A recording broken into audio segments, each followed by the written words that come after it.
আজকে কাজকৌটো বানানোর সময় আমি লাইভ করেছিলাম, সেটা অনেকেই দেখেছো আর আমাকে জানিয়েছো যে যখন কমপ্লিট হবে তখন তোমাদের সাথে পুরো ভিডিওটা শেয়ার করতে। তো আজকে আমি তোমাদের সাথে পুরোটা শেয়ার করব যে বোনের বিয়ের কাজকৌটোতে কি ডিজাইন করলাম, কিভাবে করলাম।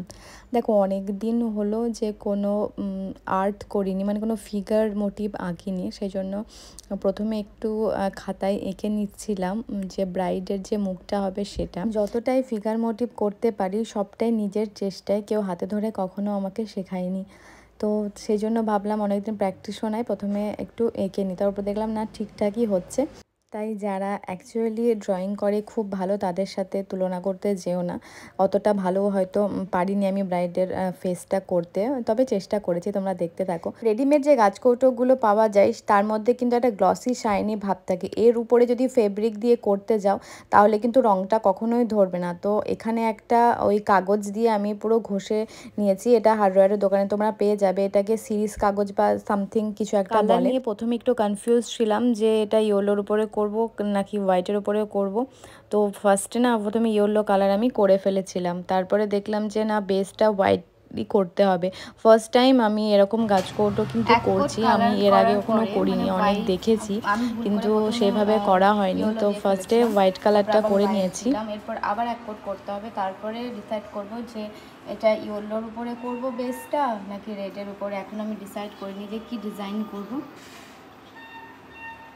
তো এটা কমপ্লিটলি শুকিয়ে যাক। এটা বেশ কিন্তু একটু সময় সাপেক্ষ ব্যাপার, কারণ রঙটা শুকানোর একটা ব্যাপার আছে। তো প্রথম দিন আমি ইয়েলোর উপরে হোয়াইট করে কিন্তু আমি রেখে দিয়েছিলাম, রঙটা যখন পুরোপুরি শুকিয়ে গেল নেক্সট ডে ফার্স্টেই আমি স্টার্ট করেছি গাছকৌটোটা করতে ব্রাইডের ফেসটা দিয়ে। তখন কিন্তু একটু নার্ভাস লাগছিলো, যেহেতু ফার্স্ট টাইম, যে যদি ভুল হয় বা ব্রাইডের ফেসটা যদি অতটাও সুন্দর না আসে তাহলে কিন্তু দেখতে একদমই ভালো লাগবে না। তো যাই হোক, অনেক কষ্টে সেটা কিন্তু হয়েছে, আর বেশ সুন্দরও হয়েছে, দেখে তোমাদের আশা করি ভালোই লাগবে।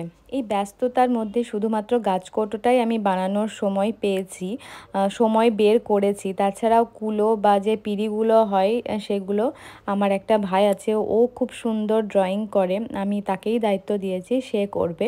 বাকি গাছকৌটোটা আমার ইচ্ছে ছিল নিজের হাতে করার, তো সেটাই করলাম। নিজের বিয়েতে করতে পারিনি, তাই নিজের বিয়ের শখগুলো বোনের বিয়েতেই পূরণ করছি। এইসব কাজগুলো না আমার করতে ছোট থেকেই ভীষণ ভালো লাগে। আগে তো প্রায়ই কিছু না কিছু করে ঘরের মধ্যে সাজিয়ে রাখতাম, এখন আর সেভাবে সময় হয়ে ওঠে না, কারণ এই কাজগুলো অনেকটা সময় সাপেক্ষ। এখন অনেক বেশি দায়িত্ব হয়ে গেছে, নিজের কাজের প্রতি অনেক বেশি দায়িত্ব আছে, তাই এই কাজগুলো আর করা হয়ে ওঠে না। তাই বোনের বিয়ে উপলক্ষে কিন্তু এই কাজটা করে আমি বেশ মজাই পাচ্ছিলাম। ছোটো থেকে যেহেতু ড্রয়িং আমার ভীষণ প্রিয়, সেখান থেকেই অনেকটা মেকআপ আর্টিস্ট প্রফেশনে আসার ডিসিশনটা আমার নেওয়া, যে কনফিডেন্সটা আমার মধ্যে বুস্ট হয় যে না, আমি পারবো। কোনো খারাপ বা ফেলে দেওয়া জিনিস দেখলেই আমার সবসময় এটা মনে হতো যে এটাকে সুন্দরভাবে যদি সাজিয়ে আমি এটাকে একটা নতুন রূপ দিতে পারি।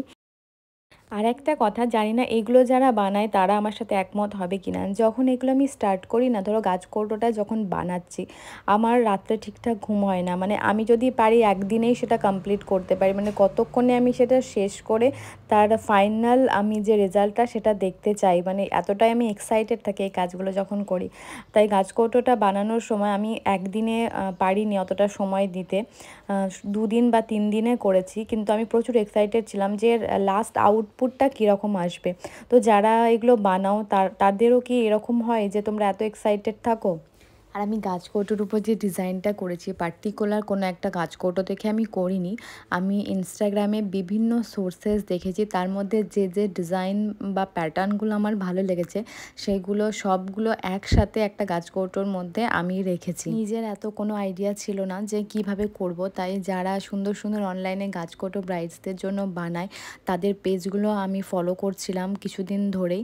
তার মধ্যে অনেক দেখে দেখে আমার মানে এই ব্রাইডের ফেসটা ভালো লেগেছে বা ইজি মনে হয়েছে, এর থেকে অনেক ডিফিকাল্ট আমি দেখেছিলাম কিন্তু আমি সেগুলো করতে পারবো না, সেজন্য আমি এটা একটা সহজের মধ্যে ডিজাইনটা বেছে নিয়েছি, আর সেটাই কিন্তু আমি গাছকৌটোর মধ্যে করেছি। আর ডেফিনেটলি বোনের বিয়ে নিয়ে তো খুব এক্সাইটেড, খুব খুশি, কিন্তু তার সাথে আমি যখন এই গাছকৌটোটা বানাচ্ছিলাম আমি একটু ইমোশনালও হয়ে যাচ্ছিলাম, কেন জানি না, কারণ ভাই বোন এরা আমার ভীষণ ক্লোজ, নিজের একদম সন্তানের মতো। তাই কেন জানি না একটা মায়ের মতো ফিলিংস আসছিল যে বোনের বিয়ে হয়ে যাবে, তার নতুন জীবন শুরু হবে, ওর জীবনে সবটা যেন খুব ভালো হয়। তোমরা যারা ভিডিও দেখো আমার, তারা আমার বোনকে অনেক আশীর্বাদ করো। ও নতুন জীবন শুরু করতে যাচ্ছে, সেটা যেন স্বপ্নের মতো সুন্দর হয়, ও যেন খুব ভালো থাকে আর সবাইকে ভালো রাখতে পারে।